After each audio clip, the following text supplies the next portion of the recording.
We are 1 week into Minnesota Vikings training camp. What are the biggest takeaways? We're going to talk about that, and we're going to talk about a lot of different things. The Vikings making roster moves, how Christian Darrisaw's contract extension is both really good and potentially dangerous for the Minnesota Vikings, and who's been standing out, and where are there real concerns still with this football team outside of the obvious ones. Welcome to the Real Forno Show.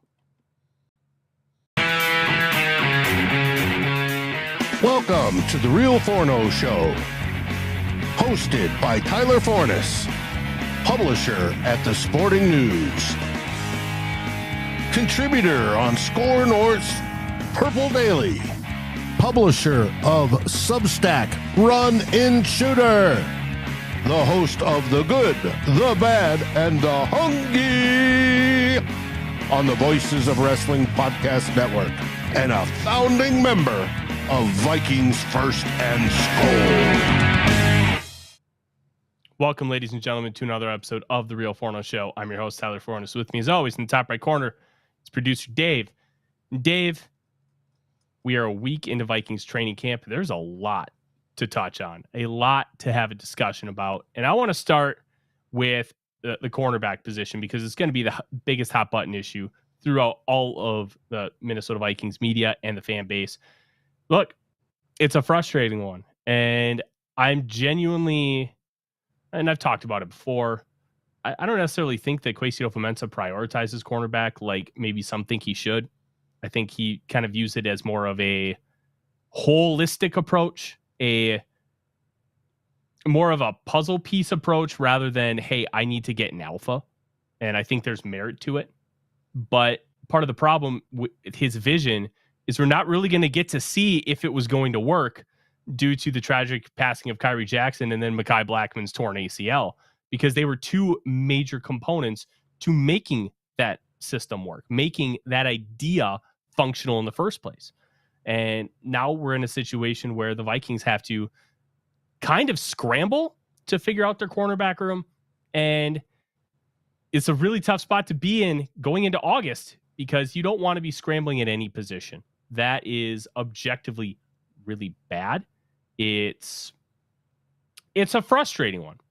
And if you have to try and get talent added to your roster at this point in the offseason, you're not going to find much. You might be able to find a trade or a disgruntled veteran who wants out, but then you're going to have to pay draft picks. You're going to have to sacrifice and pay a significant amount of money, which means cap space.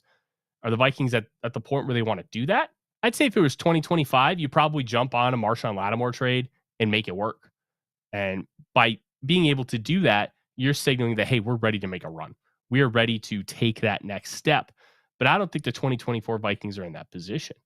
And that's not to say that they're going to be a bad football team, but this is clearly a spot where the Vikings want to take a year, get people a lot of experience, and prepare 2025 for the beginning of that big run. And I think there's a lot of merit to wanting to approach it in that manner. And overall, I really appreciate that. I think the Vikings are trying to do things in what they believe is the right way. They're taking a calculated approach and not panicking. Something that previous regimes might have been like, hey, like Danielle Hunter went down, you trade a second and fifth for Yannick Ngakoue. They don't have to feel the need to do that here because they have good pieces in place and they can still be competitive even without a great cornerback room. They were very competitive last year without a great cornerback room. So how are the Vikings going to take that next step forward? And I opined earlier today on Purple Daily on Draft with SKOL North saying that, hey, they should bring Jay Ward into the cornerback mix. They should have him start working out at cornerback and get him in that competition. He played a lot at outside corner his final year, played 108 snaps at outside corner, played 200 plus in the slot. Look, Ward isn't a traditional cornerback, but what he does offer you is flexibility. Plus, when you look at Ward, he's 6'1", 188. He's got over 32-inch arms. He's got enough length to be successful on the outside. And not just by jamming receivers at the line of scrimmage, but also at the catch point. All those things can matter. And his final 3 games in college were against Texas A&M, Georgia, and Purdue. He played almost exclusively on the outside. And let me tell you, Ward fared pretty well. 5 catches on 9 targets, 59 yards, 1 touchdown. Pretty good numbers, especially since Georgia railroaded them 50-30. And Ward didn't play much in that final game, the bowl game against Purdue, because they won 63-7. So am I saying that Ward is going to be this alpha on the outside, that he's going to be this fantastic football player? Absolutely not. I don't necessarily think that equates 1-to-1. What I do believe is that bringing in him to the competition is a net benefit, because you're going to get Ward more reps. You're going to see what he has. And you know what? Maybe it's not an outside corner. Maybe you prefer him in the slot, which, hey, he's a safety. The Vikings use their safeties a lot in the slot anyways. So it's none of this is foreign to him because of how versatile he was used at LSU. But you look at all of those factors and you look at what's in the cornerback room now. What's the harm in adding Ward to that mix? Competition breeds success, and the Vikings need to have competition. They need to figure out who's going to be the next guy here moving forward. And let me tell you, I think that that's a benefit for the Vikings, the locker room. And it's good. It was good to see that he's got something working. And what I mean by that is he was taking snaps at cornerback earlier today, according to Matthew Collar. He was the only beat writer to mention it. He did not explicitly say if it was in the slot or if it was on the outside. So if he was working in the slot, he could still be playing safety. But regardless, he's lining up over the top of wide receivers and then guarding them, whether it be in man coverage or zone. I will be at training camp tomorrow, Wednesday, Friday, and Saturday, ready to bring you all the information that talking about the Minnesota Vikings. So we're going to have a lot moving forward. Wednesday is going to be a big show. Maybe we'll have something this weekend, because I'll be doing a lot of discussion. I'll be spending a lot of time in training camp. And look, I will say I will not be at the night practice. The night practice apparently is going to be simulcast. I'll watch it. But big thing here, I don't know if you guys have ever been to TCO and the night practice. The night practice is awful to get in and out. It's crowded. Parking takes forever. It's not logistically set up to have a couple thousand people come in and out of that space. And you know what? That's fine. And it's not a knock on the Vikings. Hell, you don't want to have people coming in and out that kind of consistently through that space. That's not what the space is built for. But when it happens, it's a pain. And I just don't want to deal with it. So I'll watch it from home. We'll have a conversation. And I think the next 4 days are going to really show a lot about progress. And I think we'll kind of transition here, Dave, to JJ McCarthy, because I think is the night practice broadcast locally? I'm not quite sure what they're doing, but they're saying something about a simulcast. Oh, so that's right. I heard about that last week. I hope I get to tune in. I don't know what that means. I don't know if that means that it's going to be broadcast on the internet or if it's just going to be Fox 9. Could not tell you. I genuinely don't know. So I will find a way to watch it and we'll have conversation about it. But going there, I ain't doing it. But I want to talk about JJ McCarthy because while I'm at training camp this week, and then I'll be at training camp, I think, next Thursday, which also happens to be my anniversary. But my wife is working, so I'm not ignoring her. I got complete clearance to go. Don't worry about that. And the quote from JJ McCarthy is something that Kevin O'Connell keeps telling him. The process is the progress. Let that sink in, because it sounds like a motivational quote for some guy who just feels like he's got to stick up his butt all the time and he just keeps flinging things around. But it works. The idea about this process is that you keep making progress. So it sounds corny, it sounds cheesy, but this is exactly how the Vikings have been approaching everything with JJ McCarthy. They want everything to be meticulous. They want everything to continue making progress, continue growth, and not overwhelm him with a lot of pressure. And the Vikings continuously do that. They have set things up for JJ McCarthy to succeed. Just look at the offensive tackles. Look at the wide receivers. They are doing what they can. Plus, they have Aaron Jones in the backfield now. And Ty Chandler is not a joke. So you've got some talented players surrounding him, plus a very creative play caller, and they're not pressuring him to get on the field. In fact, how much media has JJ McCarthy done? I couldn't tell you any national appearances from JJ McCarthy since he became a Minnesota Viking outside of draft night. I couldn't tell you any local shows that he's been on. They are kind of keeping a lid on JJ McCarthy. And you know what? Good for them. Good for them. Why? He doesn't need to be doing all these media appearances. He needs to focus on growing and developing. As that process continues, I guarantee you that they're going to have him do more appearances. Why? Because you're the quarterback. This is part of the job.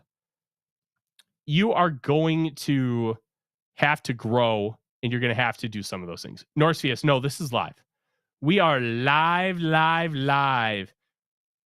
I've got my naked juice here too. I've just bought it at the store about 45 minutes ago. And I just went for my whiskey because I was out.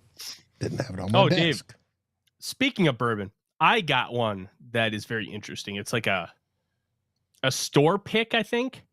Okay. It's from High West, aged in cab barrels. Okay. Oh, buddy. I think High West might be my favorite whiskey distiller. Everything I have from them, I just love. I don't know what it is. If it's something in Utah, if it's the fact that I don't know. Could be. Where a whiskey is aged has a lot to do with it. So yeah.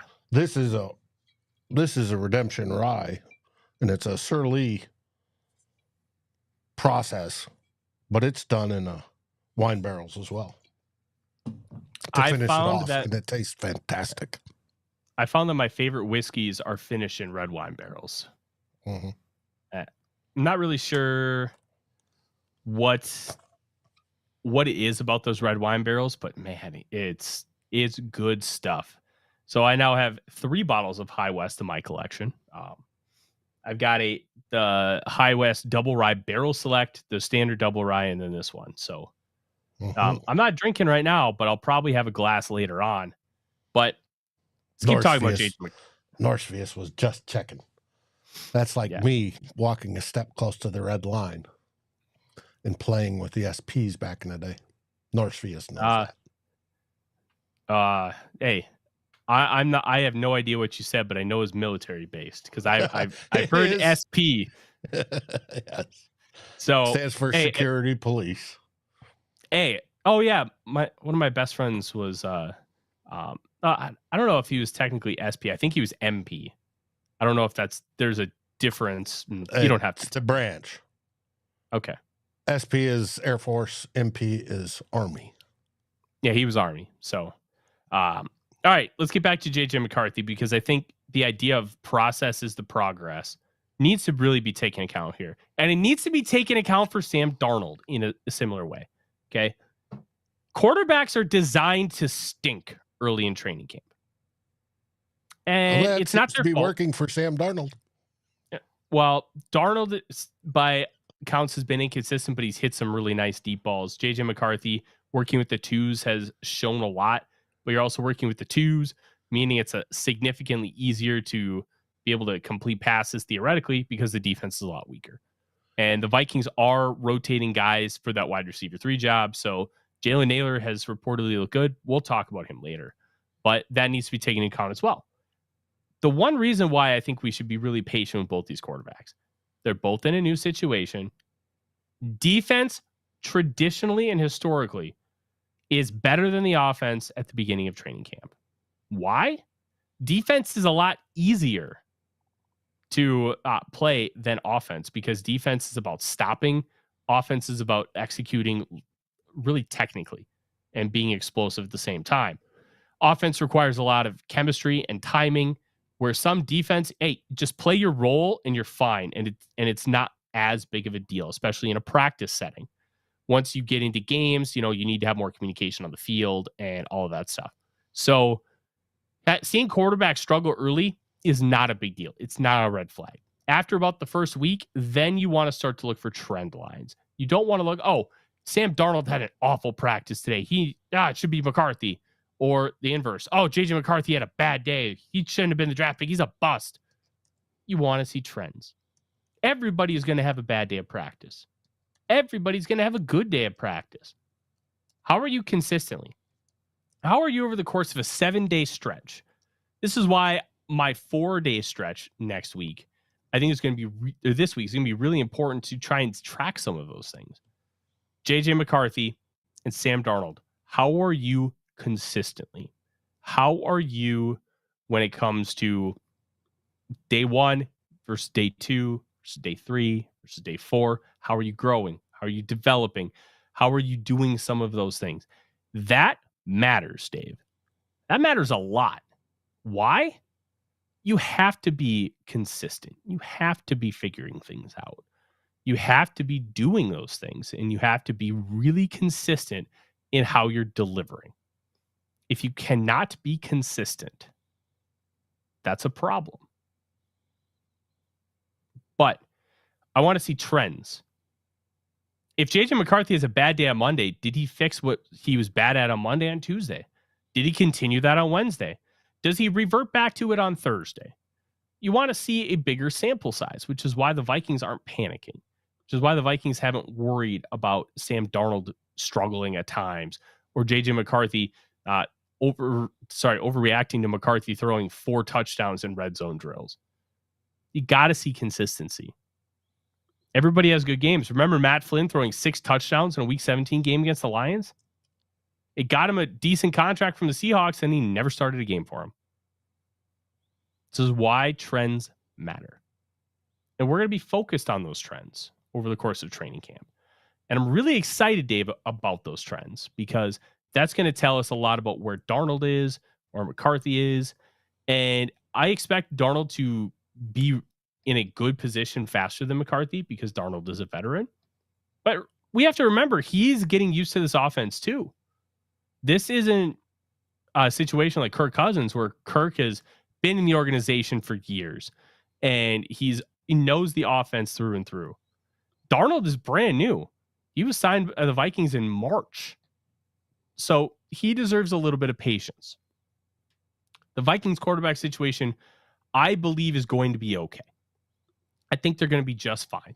But we have to be patient with them. We have to be patient.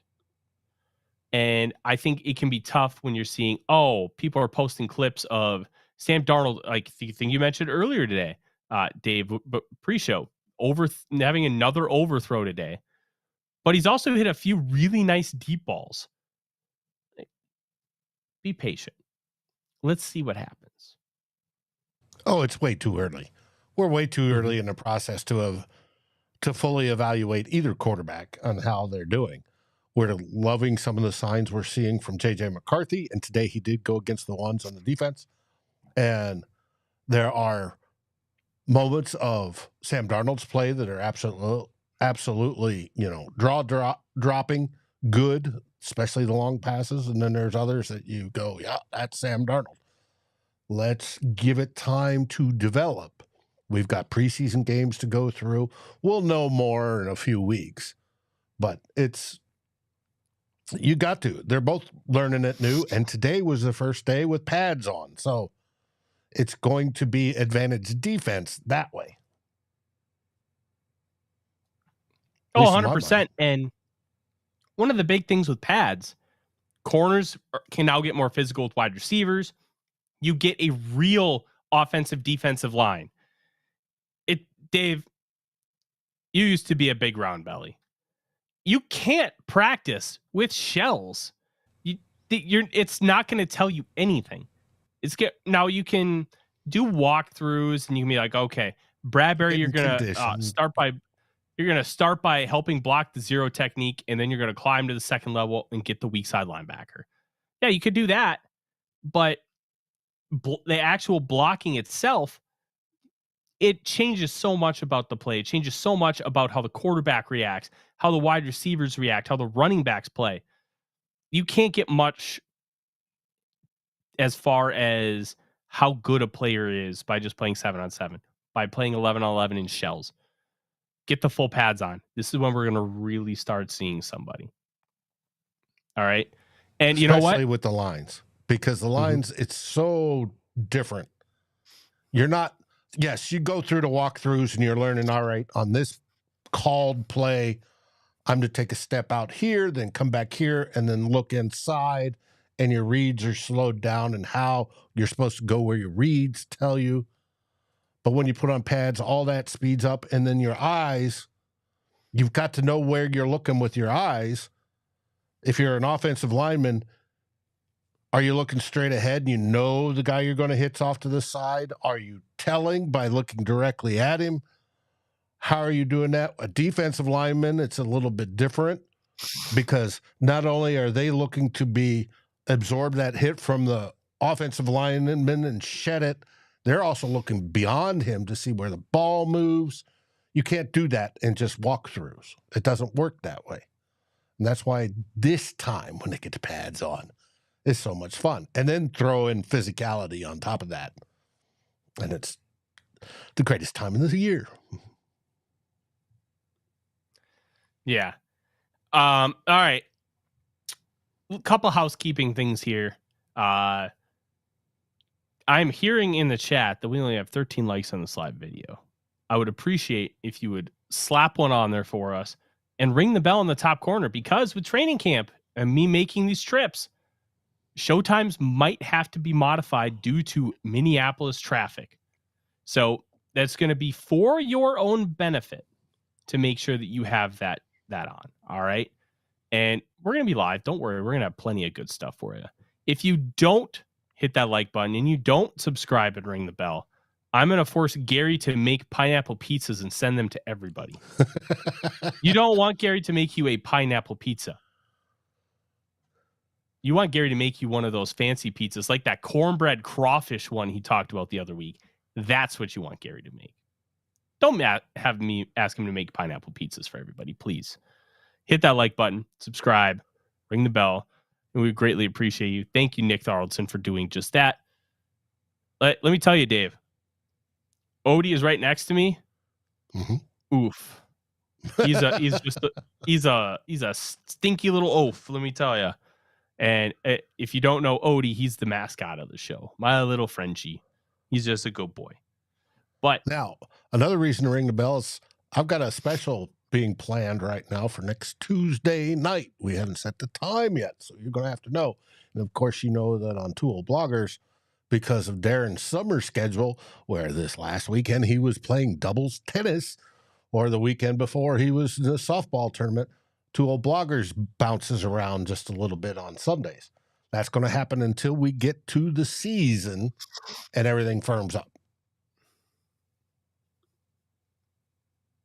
You're going to want to make sure that you have everything on lockdown. All right. Let's have a conversation now, Dave. We're going to shift to our boy, Christian Darrisaw. Last week, everybody knows that Christian Darrisaw agreed to that massive contract extension. Details of the contract came out Thursday morning, and I kind of want to talk about the contract because it's gotten some mixed reviews across Minnesota Vikings land.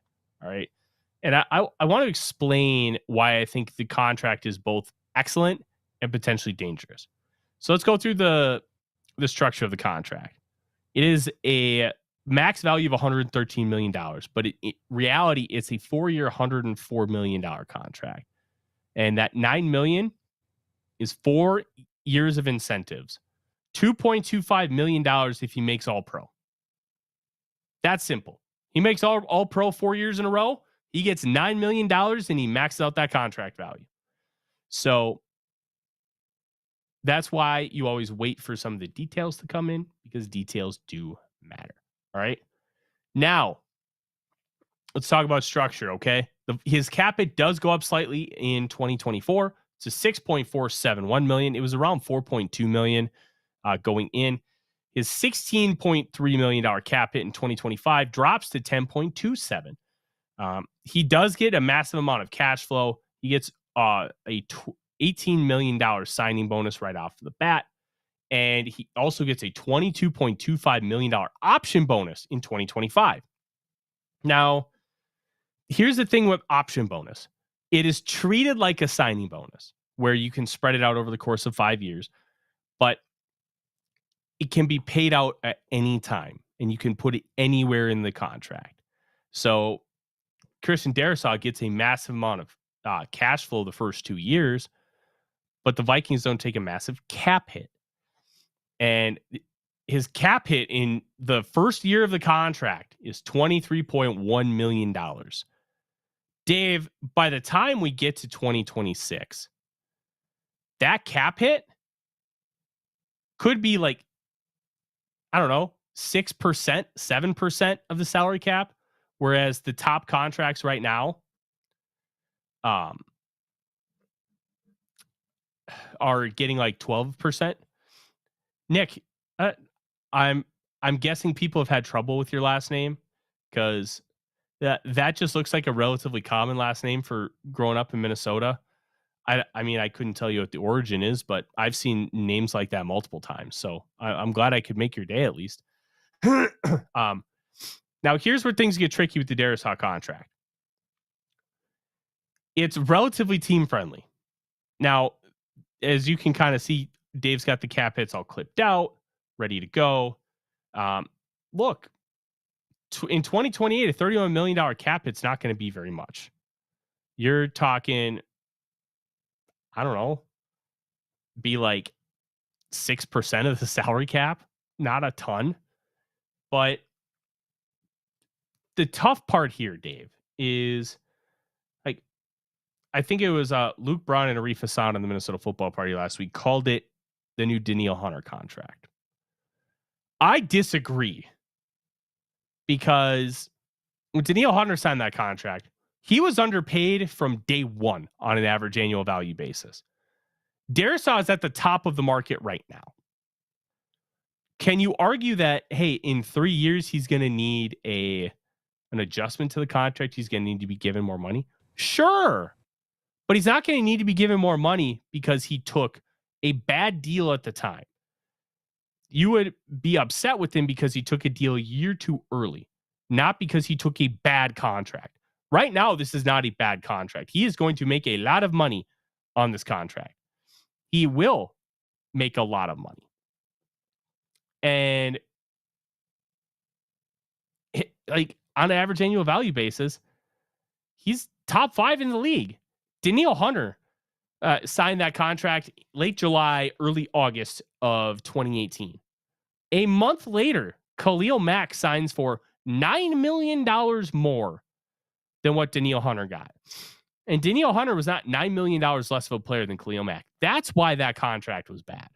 Because Danielle Hunter was not getting nearly the capital that he should have. Now, is Darrisaw going to be happy when left tackles and right tackles are potentially making $35, $36, $37 million a year in 3 years? No, but that's an easy thing to fix. Hey, you have outperformed where your contract is. You have 3 years left. Guess what? We'll give you an extension. Give him a 2-year extension. Give him a pay raise. All's good. That's where the Vikings are sitting. They're not in a position where Darrisaw is going to be super upset about his contract because of that he signed a bad one. No, he maybe because he signed a year too early, it's going to leave the door open that you need to make some adjustments. But right now, an average annual value at max value of $28.25 million is a very fair contract for Christian Darrisaw. What might upset him is the cash flow. You got to remember, this was his choice as well. That doesn't matter in this conversation. He did. But I mean, he was the one that said, yes, I will settle for this early and this amount. I think this is good. My advisors, my agent says this is good. The Vikings are like, okay, right? He could have waited till next year and got probably multi-millions more. But there was a reason he wanted to do it now, and he did it. So this is partially his choice. Now, does he sour on it like Danielle Hunter did? I don't think he got screwed like Danielle did, but the fact that, this was partially his choice, I think he's going to take responsibility for it. Now, if in 3 years, like you said, he's way overplayed his contract, 3 or 4 years from now, they can throw in a sweetener and give him another extension, because we know offensive tackles can go beyond 30. They can go to 35. Heck, they can go to 40 if they're good enough. So he's going to be in line for another really big contract. So I think this is fine by him, and I don't know what, and I'm waiting on Arif to put out his piece. It came out this morning. Did it? I missed it. It hadn't hit my email yet. So, interesting. Okay. But it's just, I think this is, both sides are happy. So let's be happy. So personally, when it comes to money issues down the line, I don't think it matters that Christian Darrisaw signed the contract. But that's never been how money works in the NFL. Now, it may be how it should work in our minds. It may be one of those deals, but it doesn't matter. Trent Williams is holding out right now because he wants more money, and he signed a top of the market contract a few years ago. Like, it's just the nature of what this is. So I think the Vikings just need to be prepared for Darrisaw to come to them in 3 years to be like, hey, I need more money, and they just need to have a plan for it. Because it is team friendly, but it's also not unfair to Darrisaw for what he is right now. So that's why I don't relate it to the Danielle Hunter contract at all. The Vikings kept having to maneuver Danielle Hunter's contract and give him more money because Hunter signed a bad contract and he was pissed about it. And he still kept the agent. So that's on Hunter. He should have had that figured out, but he didn't. And the Vikings, to their credit, did a really good job of making things happen within the context of that contract, because they didn't have to pay him like 120% of what the max value of that contract was worth, but they did because Hunter was that good. And I'll tell you, when you have a new regime like Kwesi Ofamensa, understand that, hey, the old regime signed him to a shit contract and do everything he could to make it right. It's good business, and it's going to spread like wildfire throughout the league. Hey, the Vikings treat you right, especially Kwesi Ofamensa. So that matters. Now let's talk about a couple things on the roster before we head out for today. I'm going to have a lot more for you Wednesday because we are going to be talking a lot of training camp. Wide receiver 3 continues to be the number 1 position for the Minnesota Vikings to keep an eye on. Jalen Nailor had a tremendous day on Saturday, but does that matter? I don't think it matters yet. Why? Nailor needs to prove he can stay healthy. Nobody has ever, in the entire context of this conversation about wide receiver 3, excuse me, nobody has questioned how talented Jalen Nailor is. Nobody has questioned that he's good enough. They've all questioned can he be there. Yeah, reportedly. Nobody's ever questioned if he's good. They've questioned can he stay healthy. Dubbed him in the mode of Reggie Jackson being Mr. October. He's dubbed Jalen Nailor Mr. August. There we go. Mr. August. And look, he needs to figure his shit out. He really does. He needs to figure out how to stay healthy. Because you know what? If he goes down with a knee injury in a week, I don't think anybody here is going to be surprised. I don't think anybody's going to be surprised if he ends up really does anything, because Nailor's just been such a mixed bag. And if he can stay healthy, I think he has a really, really good chance to win wide receiver 3. Anthony mentions don't give up on Brandon Powell for wide receiver 3. I still think Powell ends up winning the job. Kevin O'Connell loves Brandon Powell. He loves what he brings to the team. He loves the growth that he saw from Powell last year and how Powell stepped up in a major way when Justin Jefferson went down, and he was a big part of that Josh Dobbs comeback win against the Atlanta Falcons. Now, all of these things matter. And I think it's important to have that conversation. Within the context of wide receiver 3, Tristan Jackson and Lucky Jackson will continue to get looks. I think Thayer Thomas is a dark horse for the spot, but I think all three of those guys are fighting for wide receivers 4, 5, and 6. With one of those being Trent Sherfield and the other probably being a healthy Jalen Nailor or Brandon Powell. But I still am not convinced Jalen Nailor can stay healthy because we really haven't seen it. The guy just keeps getting hurt, whether it be concussion, whether it be hamstring. He just keeps getting banged up. So, Anthony, Brandon Powell's not Deebo Samuel, my man. I understand where you're coming from, but the Deebo archetype is so special. All right. We're going to have a couple more tidbits, but pizza corner from Gary. Thin crust with hollandaise sauce, salmon, eggs, onions, crushed bacon bits, toasted pine nuts, and goat cheese. I think that'd be pretty good. I went with a classic pie this past weekend. We got Casey's Pizza when I was up at the wife's cabin. Sausage, pepperoni, and mushroom. My wife was like, wow, that's really good pizza. If you have the right sausage is key for pizza. If you have the right sausage, it can transform your pie. I don't care if it's basic, consume me. But I love me a good sausage, pepperoni, mushroom pizza. Now, a couple other things to kind of take note of. Ivan Pace right now has the green dot. How does he do steering the ship? How does he do communicating with the rest of the team on defense? Blake Cashman is next to him. Will Blake Cashman get a run with the green dot during practice so he can call the defense? If Pace struggles, does Cashman just get the green dot? What about a Josh Metellus?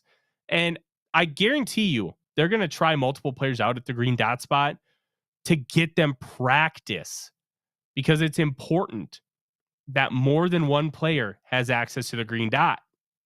Because if Ivan Pace Jr. gets hurt, somebody's got to take over. And that player is likely going to be Cashman, maybe Metellus, because Metellus does a little bit here, a little bit there. And I'm really excited to kind of see how that manifests. Defensive line and edge. How does Dallas Turner look rushing the passer? We're finally going to get to see him actually rush the passer with full pads. Andrew Van Ginkel, how healthy is that foot? And is he going to lose out on a starting job because Dallas Turner just takes it? Because Van Ginkel was a presumed starter coming into camp. But if Turner's that good, they're going to start Turner. Now, Van Ginkel's probably still going to play like 50 to 70 snaps a game. That's not going to be an issue. But designations matter when it comes to key situations. If you're a starter, you're probably going to be on the field when it's crunch time. And I think that's important. You want to be have your best players on the field when it's crunch time. And if Dallas Turner is already viewed as one of those, that could be a massive hit for the Minnesota Vikings when it comes to the NFL draft. How does the defensive line shape up? Levi Drake Rodriguez seems to be fitting the bill as that guy. Can he take that next step? Can he make a real impact for the Vikings? I think the answer is yes. I think he can. I think he's going to end up making the team, especially because so many teams did want to bring him in. He was Prospect X, and the article from Kalen Kaler of The Athletic, who has now moved over to ESPN. Good for ESPN, because Kaler is a tremendous writer. The Viking scout was pissed that other teams were there because they thought that they had found that diamond in the rough. Well, in today's day and age, it's really hard to find that guy because everybody has access to everything. This isn't like the 1970s when you could find a Walter Payton out of Jackson State, a Jerry Rice out of Mississippi Valley State, because they're hidden gems and they're not on television. Oh, this guy's really good. He's going to be incredible for us. Well, they're on television now in some way, shape, or form, whether it be local TV, whether it be something like Flow Sports, ESPN3. There is a way to watch these guys on a regular basis. Plus, he's FCS. So every team that subscribes with PFF, which I think is all 32, they have access. They probably have access to PFF Ultimate, which has all the FCS teams on there. They can watch the all 22 of these guys. So it's hard to find true diamonds in the rough, but the Vikings seem to have found something with Levi Drake Rodriguez. At the very least, His attitude is infectious. Multiple reports from him at training camp, just being the last guy on the field working and having just this crazy energy and motor. It's nice that feels genuine, because genuine is good. You don't want fake. You don't want phony energy. I could smell phony from a mile away. But if you're real, that matters. So I'm intrigued to kind of see how everything plays out, how everything is going to manifest. And lastly, before we go, Dave, interior offensive line. Blake Brandel's your starting left guard, and Ed Ingram is your starting right guard. Dalton Risner, I haven't seen anything saying that he's gotten a single first team snap. It can't be a competition if one guy isn't getting first team reps. It can't. That's not how competitions work. You are either getting the snaps or you aren't. And Risner's not getting the snaps, which leads me to believe he was signed as a backup, as depth. And you know what? That's probably the best place for him. I don't really have an issue with him being a spot starter. I think he's a great spot starter. I think he's a bad full-time starter. I think there is still upside with Ed Ingram. He's going into year 3. He's shown improvement. And Brandel, I think, has got upside too. Former 6th-round pick in the 2020 NFL draft. They have done a really good job of working with him and developing him. And I'm excited to kind of see how that line looks. Bradbury apparently gained 5 to 10 pounds and bulked up. How does that strength look? Is he going to be able to handle interior linemen better? To me, that's sends a signal that they want to run more gap stuff and less outside zone. Which, well, about to say, I heard last week that they are moving towards a more power run style of football in the running game. That's already been somewhat of a trend since Kevin O'Connell took over. I opined about that with Ed Ingram when he was picked. I'm like, he doesn't really profile as a wide zone kind of guard. Are you starting to transition to more gap stuff? And when you have a guy like Ty Chandler is more gap oriented, and which is fine. Some running backs just aren't built to play zone. He's built for it, but the vision's just not all the way there, which is a big part of why people end up playing well in zone. You got to have good vision. Dalton, I'll be there Tuesday, Wednesday, Friday, and Saturday. Come say hi. Yeah. I'll be out with my wife tomorrow, so be nice to my wife. And Tyler's relatively easy to spot, I would think. Yeah, look for the giant who has the long, beautiful blonde hair. I'm very easy to pick out of a crowd. With that, that's going to be the show. Some really interesting things from the first week of training camp. I did want to point out one last thing. Chris Carter did spend time with the wide receivers. Now, if you remember, Chris Carter early in his career got cut by the Philadelphia Eagles because he had a drug addiction and they just could not help him. And because of that, the Vikings picked him up, gave him a chance, turned his life around, became a Hall of Famer. Because of his success in kind of beating the odds and getting his life back on track, they entrusted him with Randy Moss. Moss had a relatively checkered past, made some mistakes, nothing major. He got in a fight. He had a marijuana arrest. He didn't like hurt people. He didn't do anything like incredibly egregious. Well, there was a whole meter maid thing. Well, that was post NFL draft. That wasn't during the NFL. I'm talking coming out of college. Gotcha. So it's completely different. And they're like, hey, Chris, we're going to give Randy Moss to you, and we want you to help him. And you know what? It worked. Now, Moss still had some incidents, and the meter maid thing, I highly implore everybody to go look that up.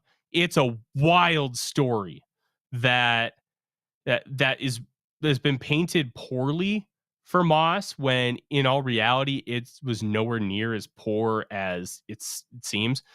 The reason why it came back into light a few months ago was because Scotty Scheffler dealt with something similar at the Masters. So recommend you check that out. But yeah, Moss didn't have a perfect NFL career, but he didn't make any mistakes where he was like hurting people. And I think that's important to know. So Moss being in town, talking with somebody like Addison, who has had a little bit of a struggle at the beginning of his career, I think is great to see.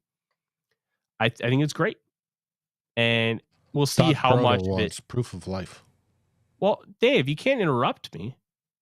I'm still talking. I see Doc Protos. We'll get there.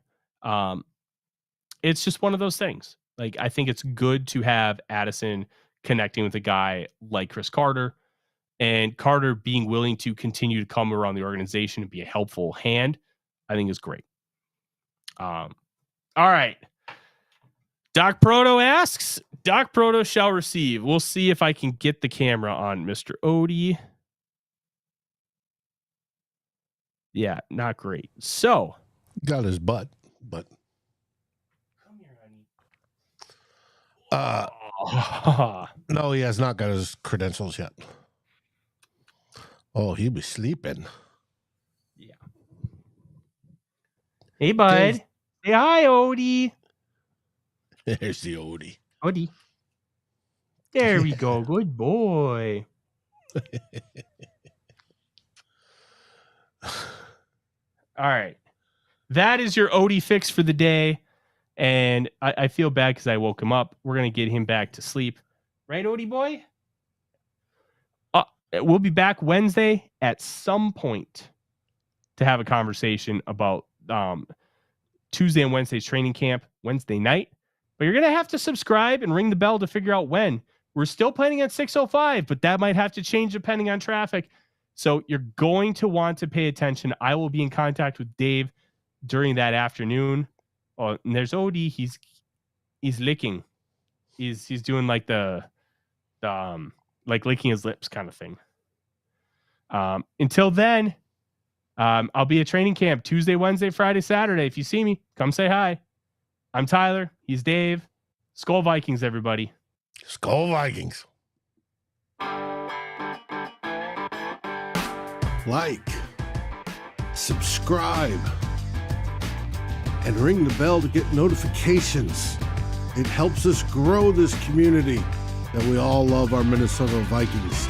And on behalf of Tyler Forness and myself, Dave Stefano, thank you so dearly for watching the Real Forno Show. SKOL, everyone!